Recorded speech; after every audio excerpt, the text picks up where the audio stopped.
dalilmu aja kamu masih bawa-bawa itu. Padahal dirimu sendiri kamu gak percaya itu. Dengar dulu perampok belek. Dengar dulu perampok belek nih, belek. Ketika Waskito tadi ngomong Allah masuk kepada manusia, itu kaji diri dari mana? Dari Hongkong. Allah masuk pada manusia. Kajian itu yang ada ihtihad hulul tidak diperbolehkan. Allah itu menyerap, Allah itu masuk kepada manusia.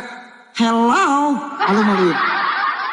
Ini perampok si belek ini benar-benar kacau. Kacau. Aduh. Itu berarti dirimu sendiri kamu gak percaya itu. Kenali diri, padahal diri sendiri gak percaya itu. Justru gue percaya diri. Justru gue percaya diri, ada data, ada datanya. Gue bisa menjawab Pak Ray pertanyaannya. Bisa. Karena datamu coba. Gitu. Coba, itu kita tutup kita semua.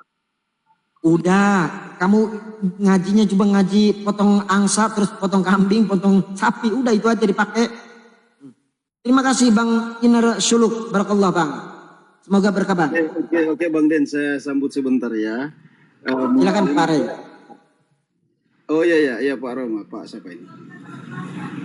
Dr. Rahman, Dr. Rahman. Sebentar aja ya, 20 detik ya, sebentar 20 detik ya. Silakan. Siap. Saya membantu menjelaskan penyampaian daripada perampok tadi. Maksudnya beliau itu saya paham. Pemahamannya beliau itu sudah sampai kepada hadis yang dikatakan kalian cari nanti. Aku tidak nyata pada siapapun, tapi aku nyata pada diriku sendiri. Berarti ketika ridho Allah, Allah sendiri yang memperlihatkan diri dia sendiri melalui diri dia sendiri. Dan disitulah hamba-hamba tahu di mana keberadaan Allah sebenarnya. Di situ. Haji Udin, makasih. Di dalam kitab itu memang tidak disampaikan penjelasan itu, Den. Tidak kami salahkan Bang Den, tidak kami salahkan Pak Waskito. Kita kembali ke pemain masing-masing. Silakan Pak Rahman, silakan. Ya, Assalamualaikum warahmatullahi wabarakatuh, saudaraku. Warahmatullahi wabarakatuh. Waalaikumsalam. Waalaikumsalam. Saya menanggapi sedikit tentang bahwa Allah itu di hati umat mukmin, ya kan? Orang-orang yang beriman. Salah satu jawaban. Sekarang ini kan untuk membedakan bahwa hanya sekedar retorika atau ada indikator hadirnya Allah di hati orang mukmin itu apa? Disinilah sebenarnya yang kita inginkan. Hadirnya Allah di hati orang mukmin pasti larinya kepada takwa, akhlaknya bagus, budi pekertinya bagus, hablum minannanya bagus, hablum minallah bagus, dan semua aktivitasnya terbimbing oleh Allah. Ini apakah indikator-indikator ini ada? Itu pertanyaan saya. Silakan. Pertanyaannya gimana supaya jangan membulat gitu. Coba pertanyaan lebih jelas lagi gitu loh. Pertanyaan ini dokter juga ini mabok apa gimana?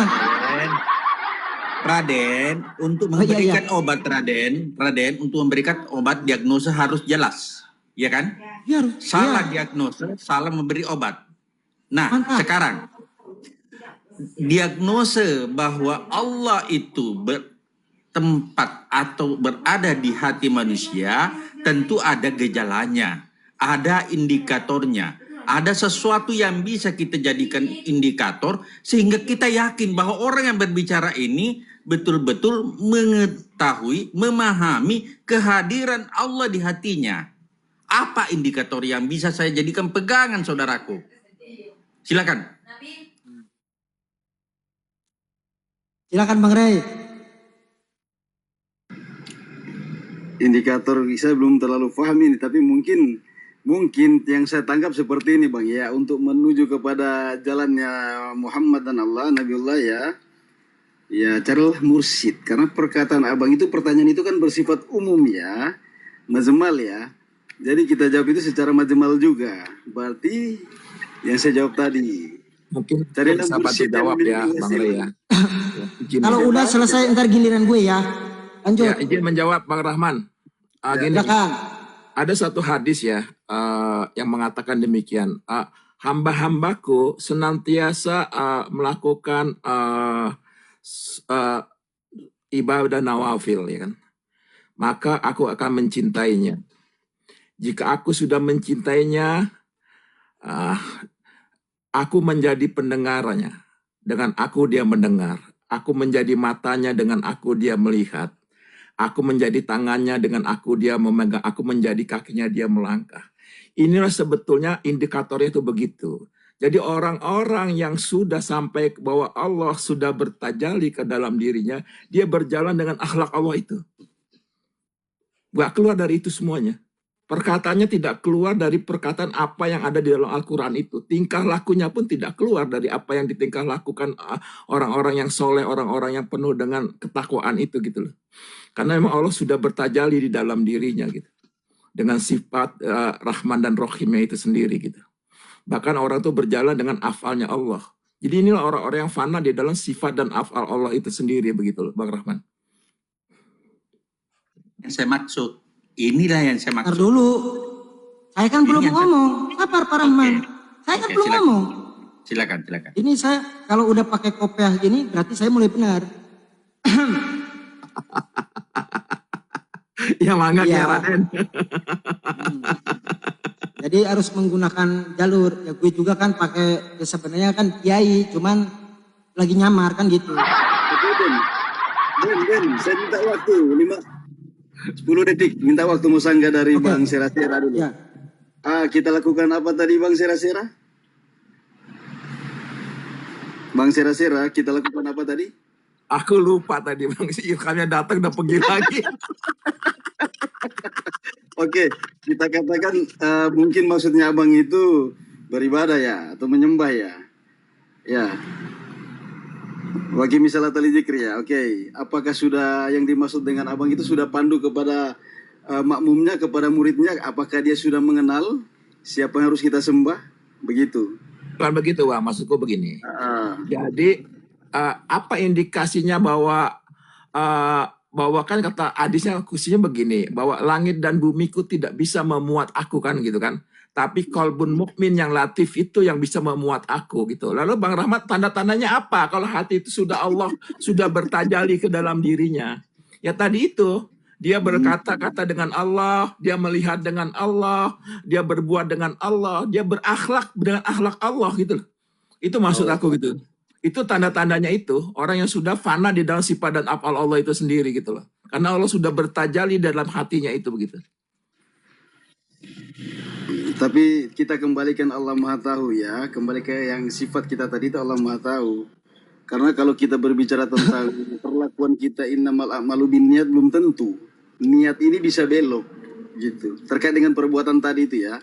Gitu. Silakan dilanjut. Bang Den, silakan. Oke, siap Pak Rey.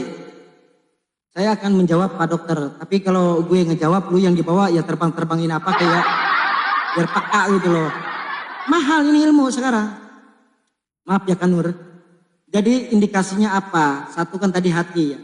Hati itu adalah pusat kesadaran secara ruhani di dalam manusia. Dalam ajaran tasawuf, qalb bukan hanya organ fisik, tapi pusat kesadaran ruhani yang dapat mengenal Allah, merasakan kehadiran Allah, menerima cahaya hidayah, memahami hakikat karena itu dicantum di dalam Al-Quran, sering mengaitkan pemahaman dengan hati atau qalb, bukan hanya akal. Bahkan Allah berfirman, "Afala yatadabbaruna al-Qur'an amma ala qulub aqfaluha." Artinya apa? Apakah mereka tidak mentadaburi Al-Quran ataukah hati mereka telah terkunci? Nah, ini menunjukkan bahwa memang tempat memahami kebenaran Allah adalah hati. Hati itu adalah tempat turunnya cahaya atau hidayah. Kalau di dalam tasawuf disebut bahwa hidayah dan tajalli ilahi itu turun ke dalam hati yang bersih. Dalilnya Allahu nurus samawati wal ard. Allah adalah cahaya langit dan bumi. Di dalam surat An-Nur ayat 35. Nah, bahkan para ulama sufi menafsirkan bahwa cahaya itu petunjuk Allah yang memancar kepada dalam hati orang-orang yang beriman. Artinya hati sering diibaratkan lampu yang menerima cahaya. Nah, jadi hati mukmin ini lebih luas daripada langit dan bumi. Dalam apa? Dalam makna secara spiritual. Ada ungkapan yang sering disebutkan oleh para ulama ya, alim ulama. La yas'uni sama'i wal ardi walakin yasma'una qulub abdil mu'minin. Langit dan bumi tidak dapat memuat, tetapi hati hambaku yang beriman dapat memuatku. Itu yang dikutip sama Bang Sera tadi. Nah itu sama. Apa sih hubungan antara arsy dengan hati? Kan itu, ars. Kita lanjut ke sono. Dalam Al-Quran disebut bahwa arsy adalah makhluk yang terbesar yang menjadi simbol kekuasaan Allah. Atau kursinya Allah. Bahkan para sufi membuat perumpamaan arsy itu pusat alam semesta. Hati itu sebagai pusat manusia, sebagai apa? Arsy menjadi pusat kosmos. Maka hati menjadi pusat manusia karena itu hati disebut arsy yang kecil.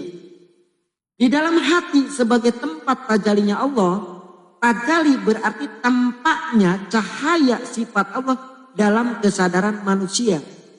Contohnya, ketika hati seorang salik, seorang pejalan, dipenuhi rasa cinta kepada Allah, rasa takut kepada Allah, rasa dekat kepada Allah, kesadaran dan kehadiran Allah, semua disebut tajalinya di dalam hati. Bahkan Allah berfirman, wa huwa ma'akum aina ma kuntum. Dia bersama kamu di mana saja kamu berada. Di dalam surat apa itu? Al-Hadid ayat 4. Nah di situ para sufi menafsirkan ayat ini sebagai apa? Sebagai kesadaran ma'iyah. Kebersamaan Allah artinya. Yang dirasakan di dalam hati seorang pejalan atau suluk. Itu tentang hati.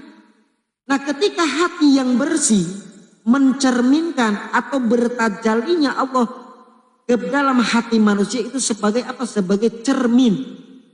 Jika kalau bersih hatinya maka memantulkan cahaya Allah. Sifatnya baik, Rahman baik, budi pekerti, bijaksana dan lain sebagainya. Nah itu tajali Allah. Kalau kotor itu artinya apa? Tertutup oleh nafsu. Artinya kafir, kaparo, terhijab. Karena itu Rasulullah Shallallahu Alaihi Wasallam pernah bersabda, Inna fil jasadi mudghah idza salat salahal jasad kuluhu.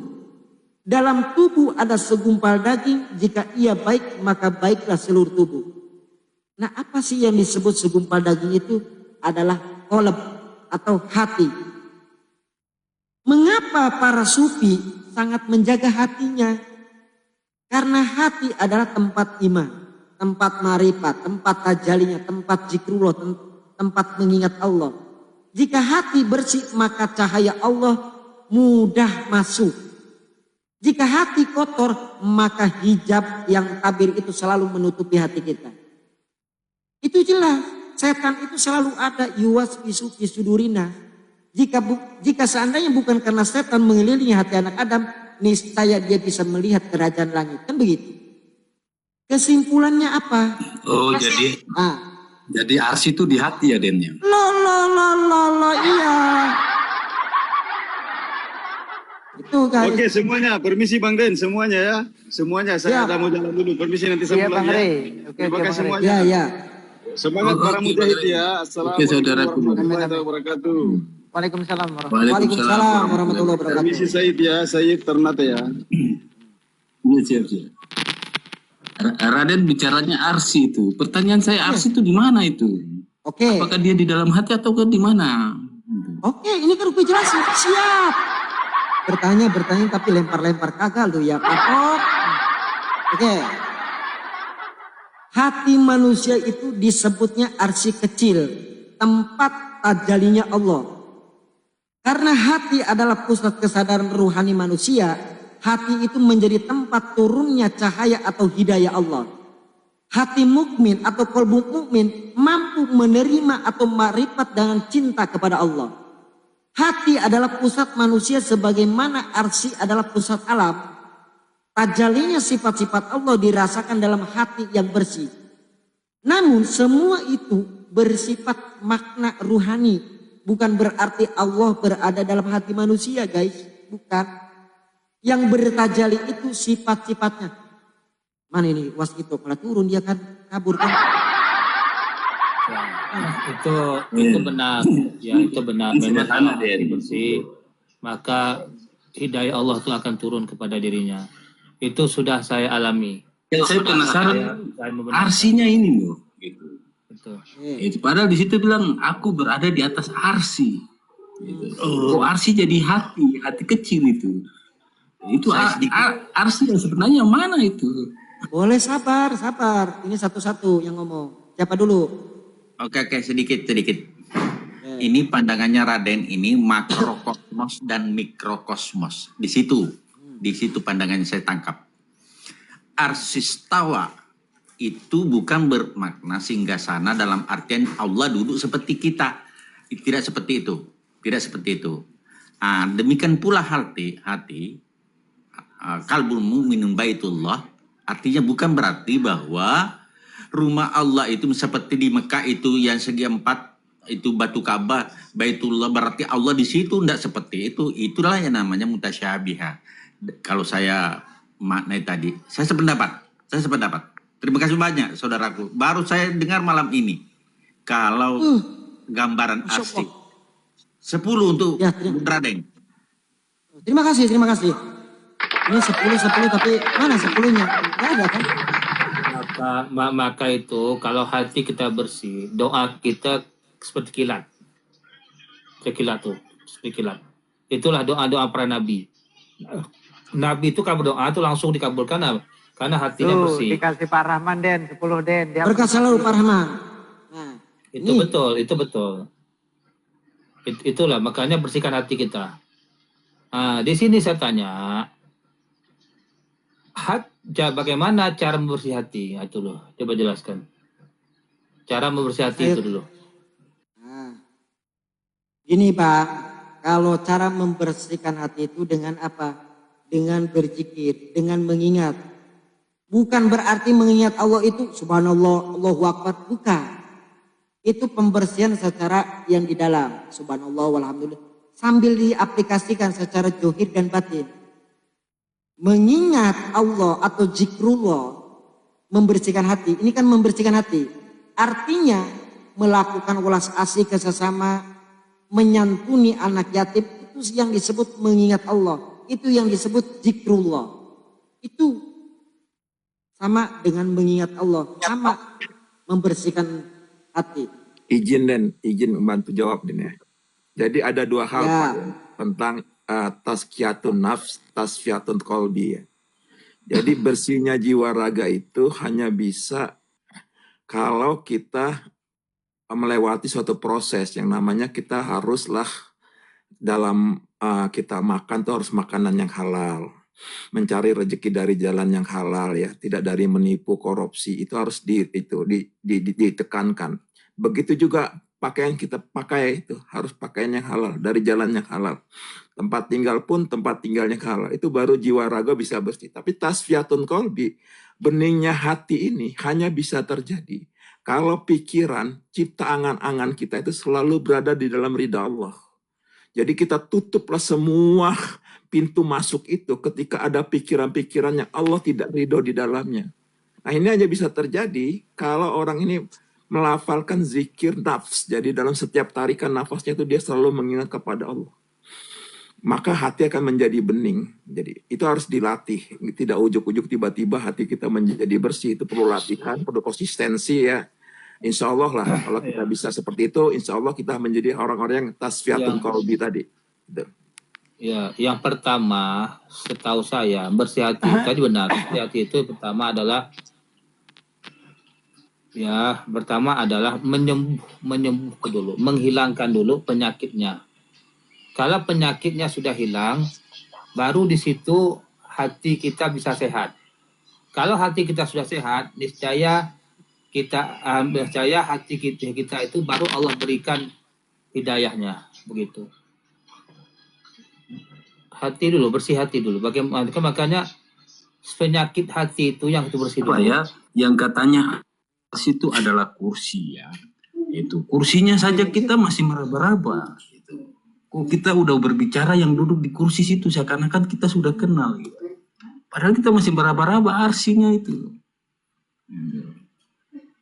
Kok sampai bisa dikatakan di hati itu? Dia lagi Itu ngejar. gimana guys. Dia rumusnya lagi ngejar. ini? Lagi ngejar dia guys, lagi ngejar. Dia lagi berpikir guys, lagi berpikir.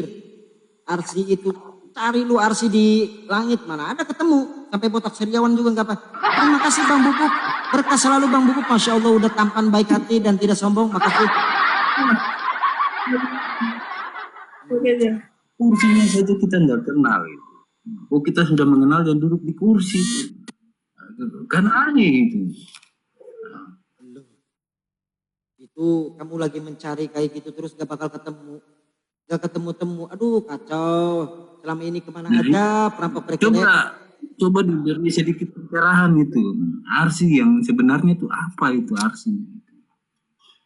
Itu padahal yang disebutkan Raden udah dapat dalilnya sudah benar itu. Itu tapi dia masih mumetnya di situ, dia masih meraba-raba lagi tuh.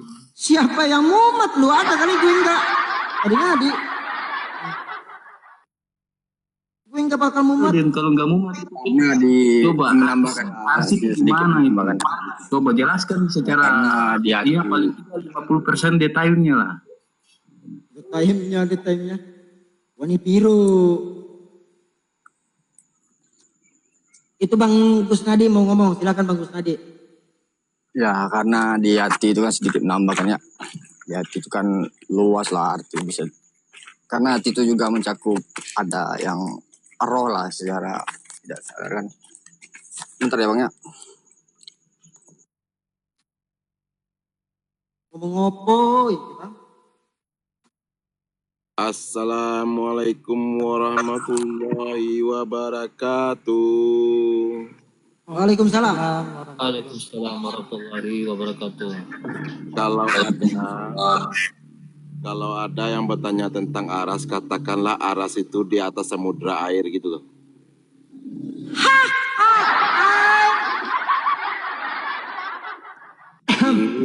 Ini mengikut ya yang diriwayatkan oleh Nabi saya Muhammad SAW tuh.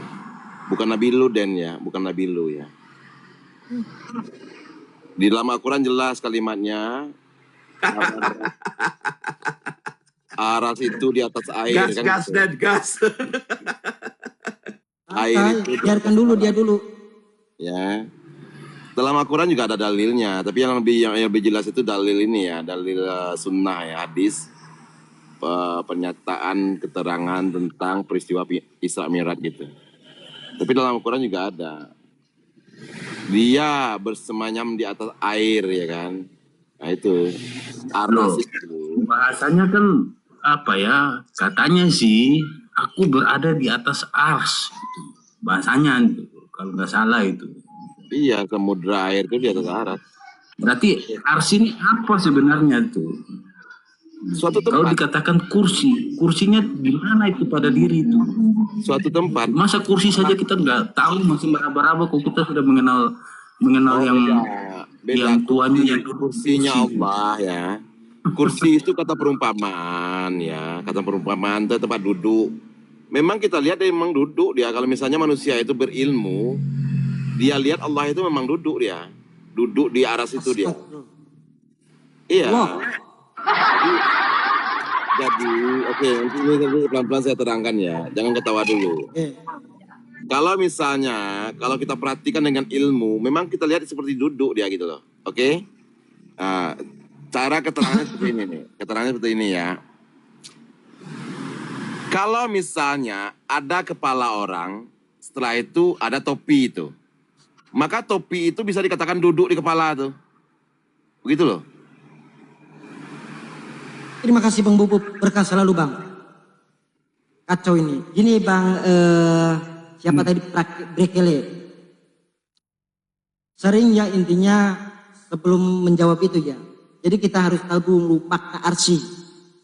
Arsi kalau di dalam bahasa Islam, kata arsi dalam bahasa secara bahasa ya, berarti singgasana atau tahta atau kursi kerajaan.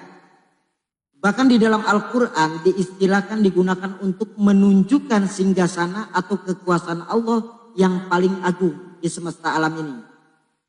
Arti bahasa secara lugawi atau secara lugawi ya, secara bahasa Arab. Arsy, tempat duduk raja atau singgasana kerajaan. Karena itu di dalam Al-Quran kata arsy juga dipakai untuk rajanya manusia. Contohnya di mana? Di singgasana Ratu Saba atau Ratu Balkis. Ayatnya di dalam surat An-Naml ayat 23. Walaha arsun azim. Dia memiliki singgasana yang besar. Nah, arsy ini adalah makhluk yang terbesar juga. Dalam banyak riwayat disebutkan bahwa arsy berada di atas seluruh langit. Dipikul oleh para malaikat. Bahkan Allah berfirman, wa ya'milu arsy rabbuka fahuwa qahum. Para malaikat memikul arsy Tuhan. Itu di dalam surat Al-Haqqah ayat 17. Jadi dapat diambil kesimpulan makna arsy itu dapat dipahami dalam dua hal.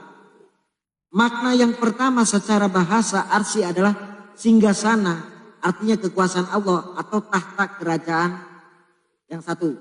Kedua, secara makna akidah arsy adalah makhluk Allah yang paling besar dan berada di atas langit.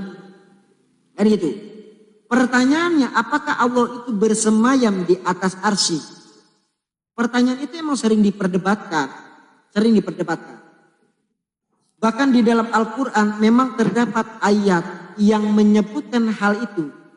Dalilnya mana? Ar-Rahmanu alal arsil tawa. Kan itu. Allah lah yang maha pengasih bersemayam di atas arsy. Di dalam surat Toha ayat 5. Di ayat yang lain banyak. Di ayat Al-A'raf 54, Yunus ayat 3, Al-A'raf ayat 2, Al-Furqan ayat 59. Bahkan para ulama salaf, sebagian para ulama salaf ya, contohnya Imam Malik, itu menjelaskan sikap terhadap ayat itu. Istawa itu diketahui maknanya, bagaimana caranya tidak diketahui mengimaninya. Mengimaninya itu wajib. Menanyakannya juga bagaimana sih menanyakan itu adalah bid'ah secara hukum fikih. Udah lagi bertanya aja. Sabar, jangan kesurupan. Semua yang ada dalam Al-Quran itu wajib manusia itu mengerti. Kok bid'ah? Sabar, berarti udah dulu. Oke, udah dulu. Sabar.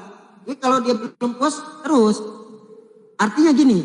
Itu kan kalimat ada dalam Al-Quran, Den. Kok iya, lu mah cuma ngomong doang, tapi Arabnya mana? Arti sama Arabnya beda. Allah memang menyebut dirinya istawa di atas arsy, tetapi kita tidak mengetahui bagaimana makna secara hakikat. Itu satu. Bahkan pendapat ulama sunnah sebagai duduk atau tempat maknanya lebih kepada maha menguasai, maha mengatur ketinggiannya atau kekuasaannya, karena Allah berfirman, tidak ada yang sama dengan dia, laisa kamitslihi syai'un. Jadi Allah itu tidak menyerupai makhluknya yang duduk di singgasana atau di tempat. Nah, kesimpulan para akidah al-sunnah wal jamaah di dalam dalilnya Allah memang menyebut istawa itu di arsy di dalam Al-Quran. Tetapi istawanya Allah tidak seperti makhluk. Allah tidak membutuhkan kamu menjelaskan tempat. pertanyaan namanya itu, Den, bukan menjawab itu, Den. Itu menjelaskan pertanyaan namanya. Sabar, ya sabar. Kalau enggak dirunut nanti error yang mendengarkan. Nah, ini Pertanyaan kalau enggak dirunut. Ini silakan Dr. Rahman. Gini. Mampu membatan dalam pemahaman Laisa, apa yang disampaikan Dinda Raden ini, saya menyimak. Jangan sampai kita menolak Al-Quran. Tidak. Itu kebenaran. Tidak. Ini seolah-olah kalimatnya menolak Al-Quran ini. Ada mukamat, ada mutasyabiah, saudara. Dalam Al-Quran, mau nggak dipakai itu. Ada mukamat, ada mutasyabiah, Pak Pembatan, yang diseterangkan oleh Raden ini pendapat para ulama dengan tafsir mutasyabiha. Karena Laisa, maka tidak mungkin Allah duduk seperti kita di kursi kita. Pasti ada makna lain, itu maksudnya. Bisa paham? Hanya ayat itu bukan menerangkan tentang Allah, dia menerangkan tentang zatnya. Zatnya duduk di kursi itu. Zatnya duduk di kursi. Kalau zat duduk, dengar, kalau Allah duduk di kursi itu pantatnya segede gaban, pantatnya segede apaan? Karena ada Allah menerangkan dirinya. Inilah Kalau masalah. Allah punya kursi itu pantatnya segede apa? Coba. Bukan Ayo, Allah oke. yang diterangkan di sana. Allah tidak pernah menerangkan dirinya dalam Al-Quran. Ini poinnya. Poinnya adalah Allah tidak pernah menerangkan dirinya dalam Al-Quran tuh. Yang diterangkan oleh Allah dalam Al-Quran itu adalah masalah ciptaan semua tuh. Ciptaan semua itu. Ini mesti paham loh. Ya Kalau sabar. misalnya kita Allah. tarik, La kalau misalnya kita ilaha tarik illa kepada ana. kita, Tunggu ya dulu. ana itu siapa pembahasan. dulu? Bukan Allah juga itu. Kalau ada dia ricu gitu loh. Iya. Oke. Coba kalimat saya pahami ya. Al-Quran itu tidak sedang menerangkan Allah loh. Tapi dia sedang menerangkan ciptaan. Ini mesti paham ini. Jangan ditarik ke Tidak Allah. menerang. Itu ciri-ciri orang yang tak pernah baca Al-Quran ini. Sabar. Ya Al-Quran tak menerangkan Allah. Ini ketahuan. Sabar, Raden sabar, kita semuanya sabar ya. Kita Sabar. diskusi ya, Kepala sahabat dingin, ya. Kita kepala diskusi dingin, ya. kepala dingin. Kalau misalnya kita mengatakan Allah sedang menerangkan dirinya dalam Al-Quran, laisanya batal loh. Laisanya batal. Benar gak sih? Laisa itu bukan Allah. Laisa kok batal. Lu aja yang gak ngerti Laisa itu apa. Oh, Laisa bukan Allah ya? Itu apaan dia Laisa itu? Bukan. Itu apaan Laisa itu? Oke. Laisa itu kenapa bukan Allah? Laisa itu fil nakis, artinya masih sifat Allah. Sifat Allah tak bisa diserupai. Gue kasih contoh analogi. Laisa kamisli, kata kamisli itu tak sebanding. Ketika kalau dilarikan kepada diserupai artinya salah. Kalau nggak sebanding itu Nih, menerangkan apa? ronta-ronta. Kan gak bakalan masuk-masuk. Gak bakalan masuk-masuk kalau meronta-ronta. Gak bakal paham dia itu. Sampai kiamat gak bakal paham. Gue yakin itu. Dinamakan kata tak sebanding. Gue kasih contoh. Antara basor. Basor itu miliknya manusia. Yang 7 sifat ma'ani ini yang disebut milik Allah. Al-Basirun. Pandangan manusia Allah itu nggak terbatas. bersifat, Tak Den. sebanding Allah nggak dengan bersifat, yang bersifat di ciptaan, Den. Oke, kalau sekarang gue ini benar, ntar kalau gue main selancar dia kapok. Oke, Pelan-pelan dong, pelan-pelan dong. ya udah gue main selancar lah, ya udah jangan bener lah sekarang di room ini. Kalau bener percuma gitu loh, asli loh, asli. Kalau bener gue percuma di room ini. Ini ada Dokter Rahman ini ya. Ada Dokter Rahman ini. Kalau misalnya kita mengatakan manusia ada sifatnya, Allah ada sifatnya, batal Al-Quran. Berarti dia sama. Kalau manusia, oke, sekarang gue ini bantah nih. Orang ini gue bantai sekali-kali. Bantah. Ayo diskusi kita. Kalau kamu mengatakan Allah bersifat, ciptaan juga bersifat, berarti sama dengan ciptaan dia. Batal Al-Quran itu loh. Ayat dalam Al-Quran batal loh. Ya, sekarang gue main selancar, bener-bener main selancar gue ini. Dengan catatan Kalau- kepala dingin ya, kepala dingin. Boleh, Jangan kick kan, siap. nggak boleh nge-kick, saling moderator nggak boleh nge-kick. Jangan ngekick ya, ingat ya. Kalau ngekick, gue nggak bakal kesini lagi, ingat loh. Kalau lu ngekick, gue nggak bakal kesini lagi, ingat loh. Oke, Fitnah lagi, ntar gua dipitnah lagi. Ada orang turunin. lu kemarin juga gue di sini di-kick, sering ngekick ayo. Lu emang gak sadar? Lu doang yang kurang ngekick. Kalau kepepet ke pojok lu ngekick. Dia bilang tadi, Allah itu Orang loh. udah langsung ke ini. Allah itu kata dia tak bersifat. Hanya manusia yang memiliki sifat. Itu yang disebut bid'ah. Itu merampas hak Allah. Yang bersifat Allah. Yang beraf'al Allah. Yang berasma Allah. Yang berjat Allah. Semua Allah. Ketika manusia memakai sifat wujud aja, memakai ini Pak pengobatan nih, memakai sifat Allah itu kafir, merampas hak Allah. Oke? Paham itu. Ketika ada orang yang memakai sifat Allah, entah yang mustahil, entah apapun itu ya, itu batil, itu jindik, syirik. Paham itu. Oke, pengobatan. Semua afalnya Allah, semua asmanya Allah, semua zatnya Allah, semua di dunia itu Allah. Oke, gue udah main selancar, gue daripada gue runut dari atas ke bawah pakai dalil pakai apa, gue nggak peduli sekarang. Kalau yang dengar paham monggo, yang nggak paham nggak apa-apa, gue nggak merunut lah. Yo, kafir jindik bang, bener bang. Oke ya. Kalau begitu keterangannya Den ya. Kalau begitu keterangannya, janganlah katakan manusia itu bersifat gitu loh. Siapa yang mengakui manusia itu bersifat, Dodol? Siapa? Lu aja. Oke ya. Ini dalam kajian ya. Tiba-tiba saja ya kan. Tiba-tiba saja ada ulama datang ke manusia ya kan. Bro, itu Allah itu punya sifat 20 loh. Ini kalimat udah salah. Allah loh sifatnya 20 ya kan. Kalau kita pakai kalimat Raden, maka batal Allah itu sifatnya 20.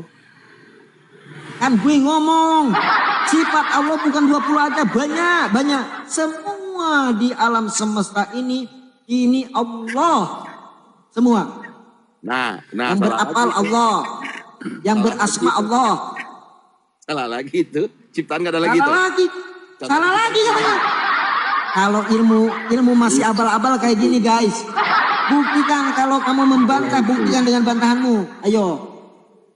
Ciptaan itu ada, bagaimana kamu tiadakan? Susah sekali kamu mengatakan ciptaan nggak ada. Dia ada loh. Kamu itu sendiri adalah ciptaan gitu loh. Semua itu Allah, nggak ada ciptaan. Adik-adik, ayo lancarkan. Nah ini. Salah kamu Den itu. Saya mengatakan kamu salah karena apa? Karena jemarimu menunjuk gitu. Kalau kamu tunjuk semua ini Allah salah. Gue bukan menunjuk, gue lagi ngerokok. Lu salah juga, kacau juga. Semua itu Allah, yang berafal Allah, yang berasma Allah, yang bersifat Allah. Semua itu wujudnya Allah semua. Pengobatan, makan. Enggak pakai dalil, enggak pakai konsep sekarang. Gue capek lah ngomong sama dia. Saya terima, Den. Artinya kamu menafikan ciptaan, bukan? Menafikan ciptaan. Semua yang diciptakan itu Allah. Kacau gue ini. Ayo.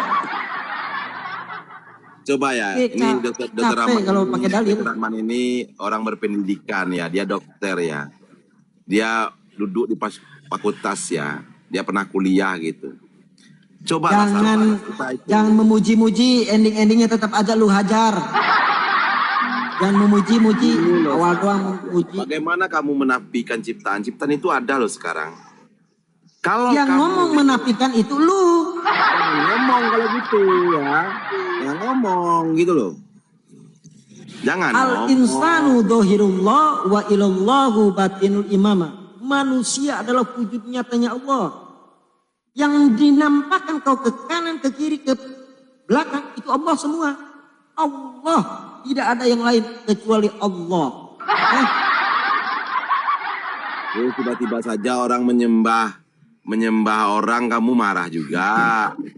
Enggak ada menyembah Allah, kok disembah salah. Wa ma khalaqtul jinna wal insa illa liya'budun. Tidak aku ciptakan jin dengan pengobatan hanya untuk mengabdi kepadaku, bukan disembah. Emang patung disembah-sembah? Ayo. Oke ya, saya kalimatkan ya. Ini ilmu loh sahabat ya. Al-Quran itu ada karena ada ciptaan tuh. Kalau nggak ada ciptaan, nggak ada Al-Quran tuh. Kamu menafikan ciptaan, kamu udah salah. Al-Quran yang mana menafikan penciptaan? Semua yang dicipta itu wujud nyatanya Allah. Al-Quran itu kan petunjuk manusia. Kalau nggak ada manusianya, nggak ada ciptaannya, nggak ada Al-Quran itu gimana sih?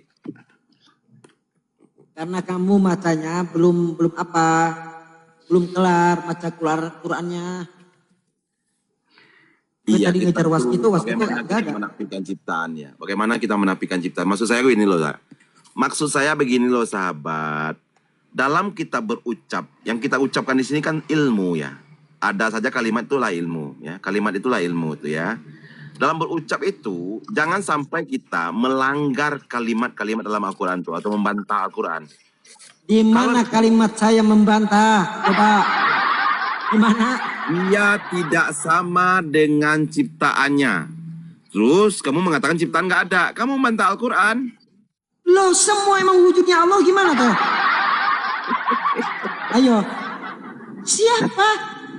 Berarti ciptaan nggak ada lagi. Ana Ciptaan nggak Allah ada lagi. minallah.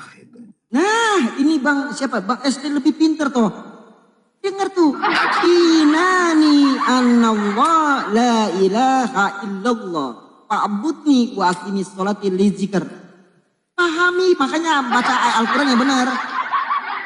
Iya. Al-Qur'annya. Bagaimana kamu menafikan ciptaannya? Sementara dalam Al-Quran itu dia tidak sama dengan ciptaannya. Ciptaan itu ada loh. Ada dong ciptaan itu. Kalau kalimatnya dia tidak sama dengan ciptaannya, berarti ciptaan itu ada dong.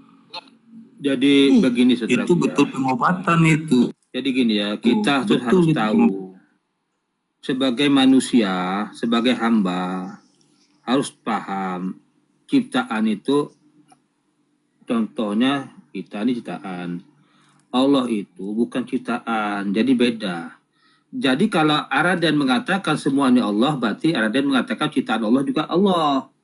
Ini salah besar. Allah, salah besar. Ketika kamu ngomong Heri, misalkan Pak Heri, itu punya Pak Heri, jasad Heri ini loh, itu jindik sesat, kafir, paham nggak? Kafir, artinya kaparo. Ketika kau mengakui kamu itu wujud dirimu sendiri, kafir, berampaslah kamu itu. Ayo. Coba Dr. Rahman ya, bagaimana jalan keluarnya itu? Raden ini dia menafikan ciptaan, sementara Al-Quran Bukan begitu, Pak. ciptaan itu ada. Dia lari kepada hakikat, saudaraku. Jadi tidak berbicara dalam tatanan syariat. Makanya saya menangkap seperti itu pernyataan Mbak Raden. Adanya saya karena Allah yang menciptakan. Jadi saya ini siapa? Nah gitu maksudnya. Oke, saya konfirmasi sama Raden ya. Lebih pintar ini. Pak dokter ini lebih paham dari pengobatan gitu. Jauh pengobatan ini. Sekarang saya konfirmasi sama kamu ya. Sama kamu ya. Raden, apakah kamu bicara dalam hakikat atau dalam makrifat tuh? Coba Loh, jawab. dari tadi emang ini kajian ini syariat apa? Kalau syariat ayo yang syariat. Saya nggak bertanya syariat ya loh. Dalam pertanyaan saya nggak ada kalimat syariat ya. Pertanyaan saya adalah, kamu bicara dalam tatanan syariat, dalam tatanan hakikatkah atau dalam tatanan makrifatkah gitu loh? Kalau marifat itu masih awal-awal, gue nggak mau hakikat, pokoknya gas. Ngapain? Marifat itu cuma awal pertama, jauh, baru mengenal doang. Terbalik sudah ini, ya kan? Kebalik gimana tuh? Waalaikumsalam. Awal agama, awaludin ma'rifatullah. Awal agama itu mengenal Allah. Artinya mengenal cuma sebatas mengenal. Contoh, ketika saya sama Pak Dokter Rahman. Ini kenalan Pak, namanya siapa? Dokter Rahman. Udah saling mengenal aja. Nggak tahu kepribadian yang nggak tahu isinya. Itu percuma. Paham? Itu loh. Nah, baru kenal, belum ketemu. Nah, Sementara ya di atas hakikat itu ada makrifat loh. Ya. di atas hakikat ada marifat gimana toh? Jadi kajian itu ya, ini kajian mengikut para nabi ya. Mengikut para nabi bukan para guru loh ya. Mengikut para nabi, kajian itu ada 3 macam tuh. Ya. Pertama dia bicara sifat, yang kedua dia bicara hakikat, yang ketiga dia bicara marifat tuh. Jadi ada sifat, hakikat, marifat tuh. 3 itu saja tuh. Yang saya tanyakan, Raden, kamu bicara dalam tatanan apa tuh? Tatanan hakikatkah atau tatanan marifatkah? Antara syari Kalau tatanan marifat ya Allah itu tidak punya sifat. Kalau dalam udah ya. marifat Allah nggak punya sifat tuh. Oke, sudah. Saya saran ke bank pengobatan aja gini. Silakan Pak. Jadi ketika kita berbicara tentang yang dikatakan tadi itu susunan ilmunya. Tetapi tidak seperti itu. Karena hakikat itu tidak akan pernah didapatkan apabila kita tidak menggunakan nikmat Allah untuk mendapatkan sebuah hakikat. Hakikat itu tidak bisa dipelajari, atau diturun-temurunkan, tidak. Tetapi hakikat itu hadir. Itu berdasarkan nikmat Allah yang ada pada manusia. Man arifuna bil hakikati yunzilu nikmatillahi ta'ala itu perkataannya. Jadi hakikat itu diturunkan oleh Allah kepada manusia melalui nikmat. Nah, nikmat ini yang mana?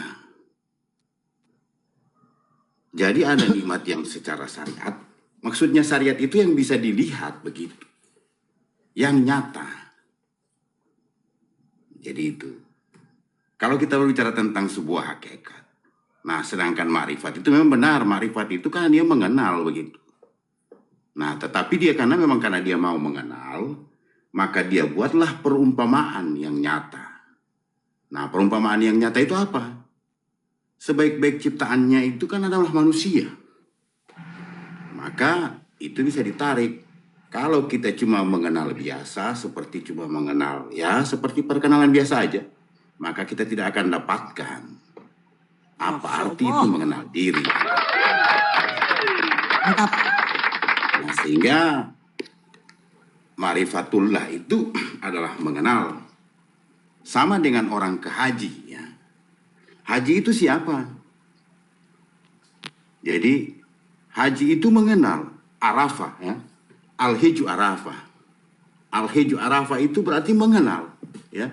Jadi haji itu hanya mengenal. Tapi apa yang mau dikenal? Siapa yang mau dikenal? Ketika orang misalnya berada di tempat untuk merenung itu, ya, siapa yang direnungi di sana? Maka yang direnungi adalah diri sendiri. Nah, itu berarti mau mengenal diri gitu. Ke arah sana ini pembicaraan. Sampai itu kenapa sih abangnya ini. Coba berhenti di situ dulu ya sahabat ya. Saya tanggapin ya biar nggak kepanjangan ya. Janganlah kamu sembah zatku. Ini terima nggak?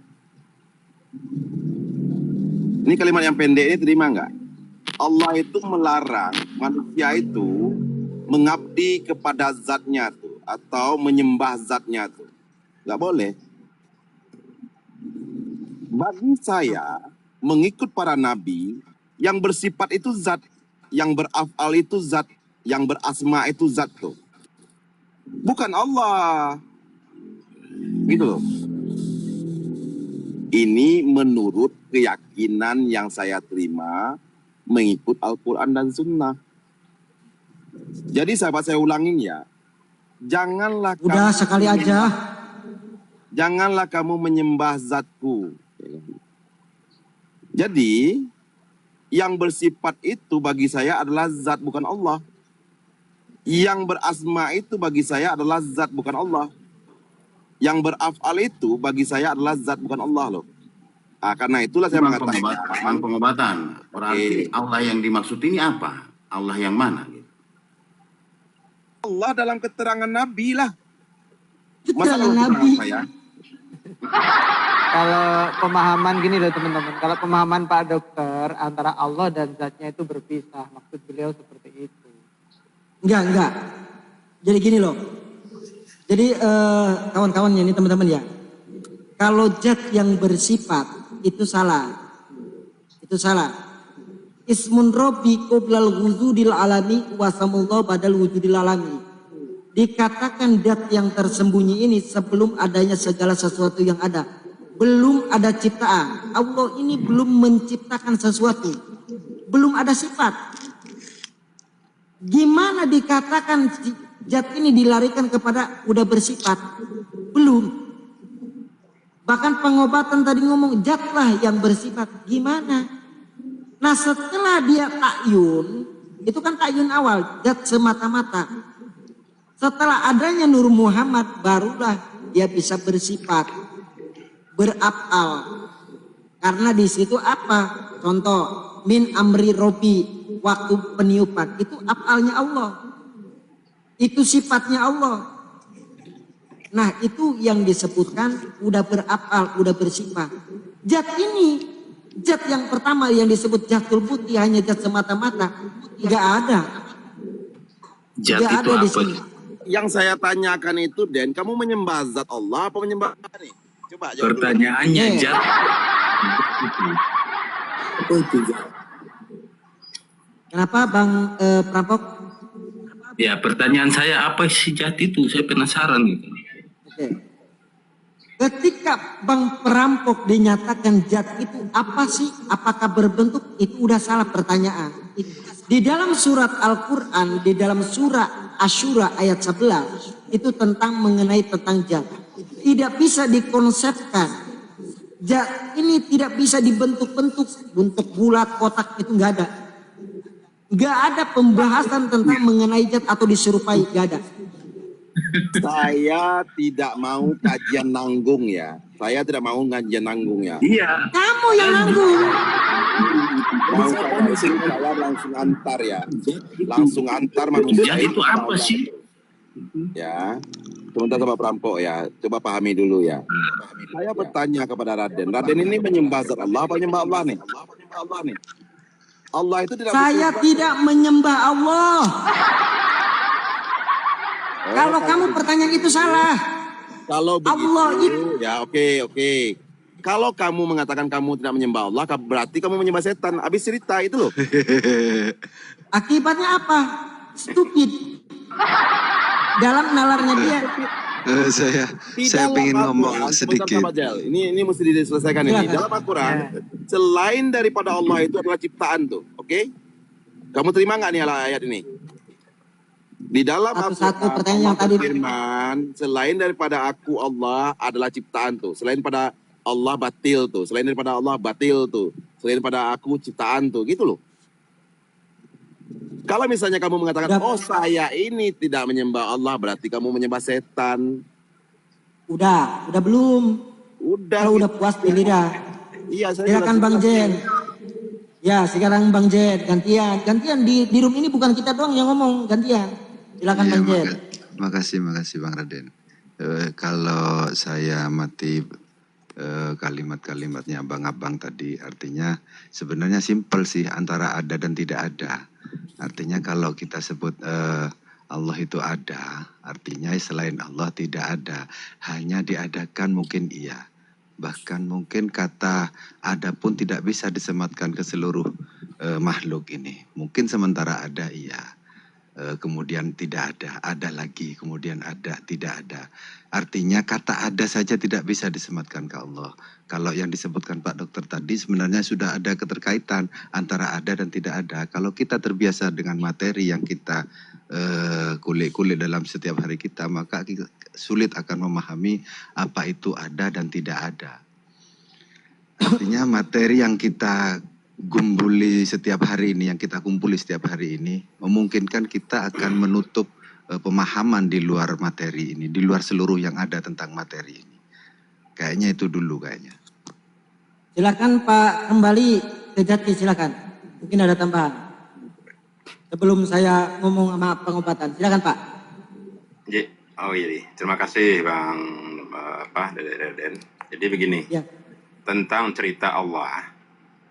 Ini sulit digambarkan atau dianalisa oleh pikir. Nah, itu sulit. Nah, yang bisa memahami, yang bisa mengetahui Allah itu ya Allah itu sendiri. Nah, bagaimana cara Allah itu sendiri yang memahami dirinya itu sendiri? Ya itu harus ada pembelajarannya, nggak bisa bisa tahu, bisa mengetahui, bisa sampai kepada cerita Allah. Itu nggak bisa, jauh sekali itu. Jadi kita di dalam hal ini betul-betul harus ada pelajarannya. Kalau bahasa manusianya, bahasa pelajarannya gitu loh. Nah, seperti itu. Jadi nggak segampang itu seperti pengobatan. Dia belum memahami nih. Apa sih yang sesungguhnya Allah ini? Nah, gitu. Jadi makanya ada terus perdebatan.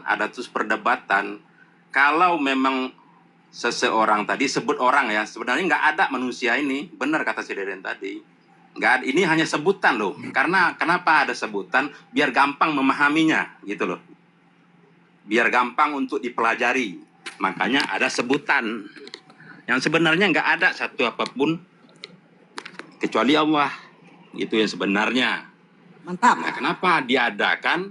Supaya gampang mempelajari, gampang memahaminya. Kalau enggak itu enggak bisa kita sebutannya manusia dulu. Enggak bisa manusia ini mengenal Allah. Ini sebutan aja manusia, sebenarnya enggak ada manusia ini gitu loh. Ya udah segitu aja dulu dan teruskan. Ya, terima kasih Pak kembali. Nah, tadi saya ngomong merunut nggak boleh dibantah-bantah. Saya sekarang langsung ke to the point. Nah, ketika pengobatan tadi kamu menyembah zat apa menyembah Allah? Pertanyaan itu aja udah salah. Sedangkan Allah ini dikabur. Sedangkan Allah ini ismun kabir. Nama kebesaran bagi zatullah. Itu loh. Pertanyaannya juga udah salah. Bahwa kalam itu baru. Ya. Ini dia mental sendiri apa gimana? Biasanya tempat Pak Dokter itu sinyalnya dia. Sinyal biasanya dia mental. Oh.